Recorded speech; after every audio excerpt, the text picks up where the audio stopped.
जय हिंद। आज हम भारत में आने वाली बाढ़ को समझेंगे। क्यों हर साल भारत का कोई न कोई शहर स्टेट डूब जाता है। हिस्ट्री में आज सबसे बड़ी बाढ़ को समझेंगे, साथ ही साथ फ्लड की वजह से होने वाले नुकसान और इसके सॉल्यूशन को भी जानेंगे। यमुना नदी का जल स्तर ऑल टाइम हाई लेवल को क्रॉस कर चुका है। पिछले 45 सालों में दिल्ली में इतना पानी कभी नहीं हुआ। इस साल दिल्ली को बाढ़ का सामना करना पड़ रहा है। हजारों लोगों को घरों से निकालकर सुरक्षित स्थानों पर पहुंचाया जा रहा है। दिल्ली के साथ साथ हिमाचल प्रदेश, उत्तराखंड, पंजाब, यूपी, बिहार के कई इलाकों में बाढ़ आ चुकी है।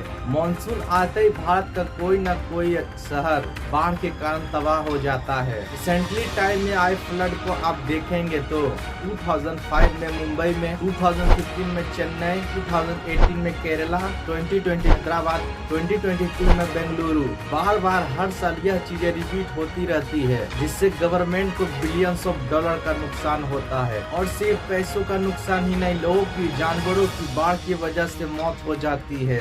अगस्त 1979 में गुजरात के मोरबी शहर में बाढ़ की वजह से 25,000 से अधिक लोगों की मौत हो गई थी और 100 करोड़ से अधिक का नुकसान हुआ था।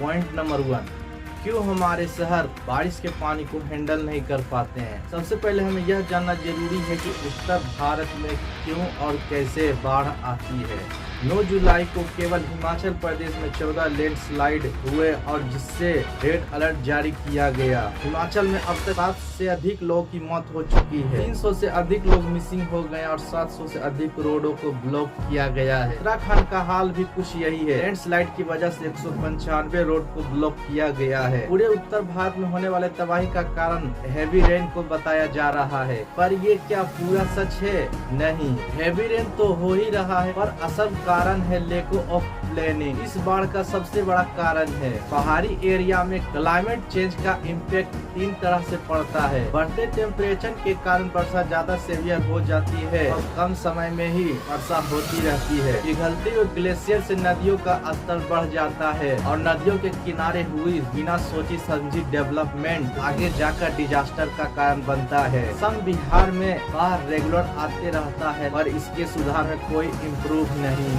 2001 से लेकर अब तक रेगुलर असम बिहार में बाढ़ आती रहती है। इन अथॉरिटी नदियों के किनारे बनाए हुए घर पर कोई एक्शन नहीं लिया जाता है। इससे बाढ़ के समय नदी किनारे वाले शहरों को सबसे ज्यादा नुकसान होता है और जिससे सरकार को बहुत नुकसान होता है, बीमारियां फैलती है।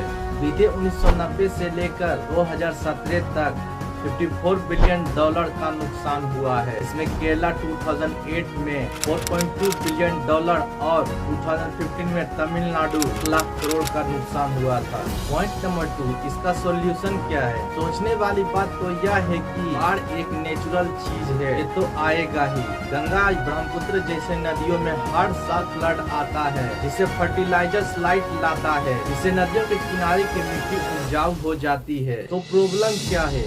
प्रॉब्लम यह है कि बिना प्लान का डेवलपमेंट, भारत के शहरों का डेवलपमेंट की जरूरत है। वही प्री प्लान के तहत सारा शहर कंक्रीट से भर जाता है, जिससे नेचुरल ड्राइंग सिस्टम खत्म हो जाता है। दिल्ली, मुंबई जैसे बड़े शहरों में कूड़े कचरे के वजह से नदियों में कचरे भर जाते हैं और नदियों का लेवल बढ़ जाता है। इससे बरसात के समय बाढ़ का कारण बनता है। शहरी इलाकों में फ्लडिंग से बचने के लिए सबसे अच्छा उपाय है स्पॉन्ज सिटी थ्योरी। इसमें क्या होता है, शहर के जो सारे वेस्टेज वाटर, कूड़े कचरे होते हैं वह शहर के बाहर नदियों में नहीं जाते हैं। सिटी के कोने कोने में रिजर्व वाटर लेक बनाए जाते हैं, इसमें पानी को स्टोर करके दोबारा रिफिल करके कहीं कहीं उसका उपयोग किया जाता है। इससे नदियों में पानी का लेवल नहीं बढ़ता है। साथ ही साथ अभी जो रोड बन रहा है वो कंक्रीट का बन रहा है।